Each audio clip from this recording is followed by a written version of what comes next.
नमस्कार फ्रेंड्स, आमर YouTube channel ले आपण मानकु स्वागत। आपण माने किपरि अछंती? आशा करूछि आपण माने निश्चित भाव में भलरे थिबे।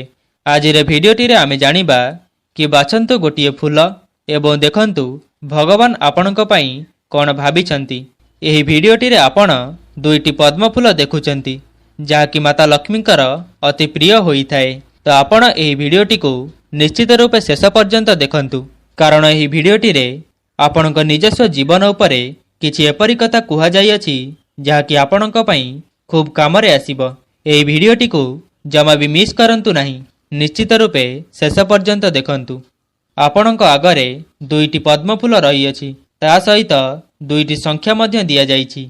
जदि आपणकु कोनोसी गोटिए पसंद आसीबो सेही फूलटी को बाछंतु किंबा कोनोसी गोटिए संख्या को बाछंतु। सेही आधार रे जानंतु आपणक वर्तमानर समय आगरू कौन चलीथिला एवं आगकू किपरि समय रहिबार अछि, कौन सबु कले आपणक जीवन रे सुख शांति समृद्धि आसीजिब एवं भगवान आपणक पई कौन आगकू रखिचंती, सबु किछि जानिबा आजिर एही वीडियो माध्यम रे।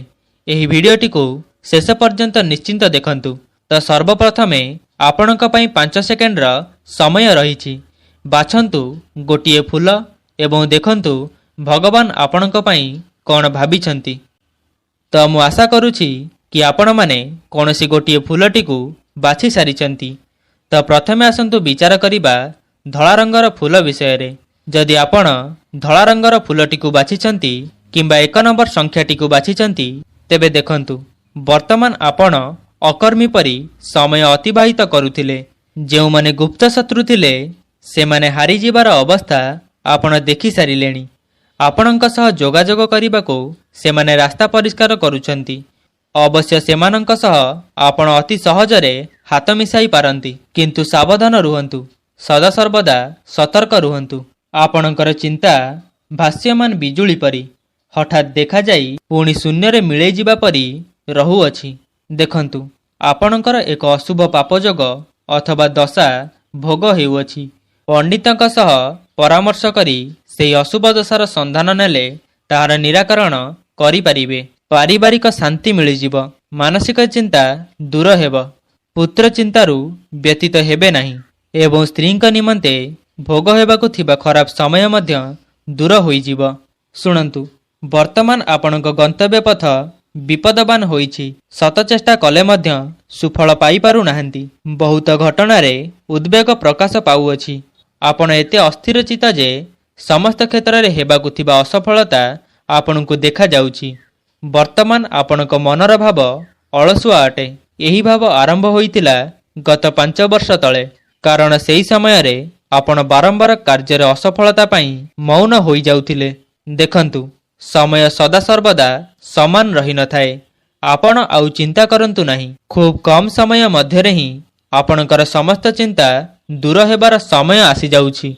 किंतु से जहा भी हेउ आपण आउ आगकू अशुभ फल भोग करिबे नाही। तो एबे आसंतु द्वितीय फूल विषय रे चर्चा करिबा कि जदि आपण नाली रंगर फूलटी को बाछिछंती, तो देखंतु वर्तमान आपणक कार्य रे सुफल हेबार संभावना पुणी तार फल विपरीत होइजिब।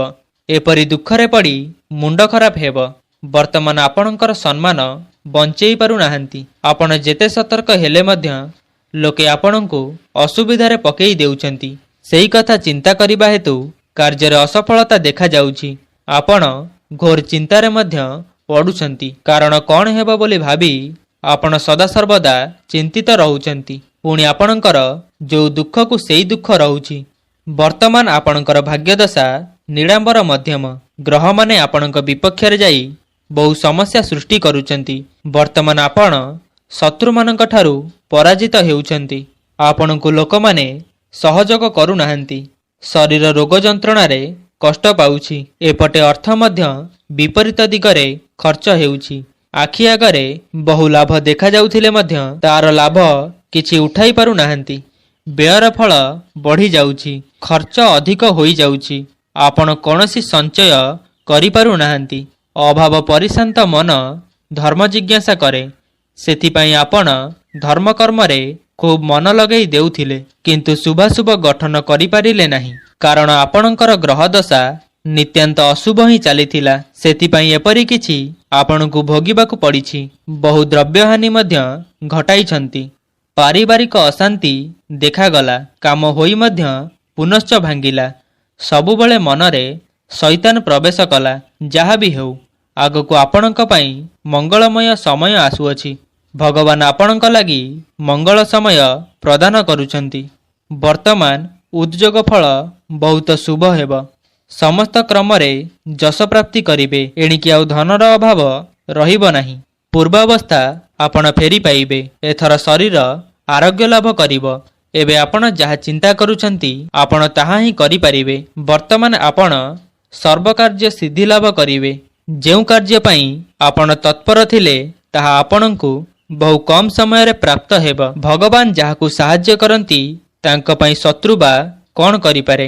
ଏଥର ଶତ୍ରୁମାନେ ପରାଜିତ ହେବେ। ଏଥର ସେମାନେ ଆପଣଙ୍କ ଶରଣାପନ୍ନ ହେବେ। ଏବେ ଆପଣ ସମସ୍ତ କର୍ମକୁ ସ୍ୱାଧୀନତା ସହ କରିଚାଲିବେ। ଆପଣଙ୍କ ପାଇଁ ଶତ୍ରୁ ବୋଲି କେହି ରହିବେ ନାହିଁ।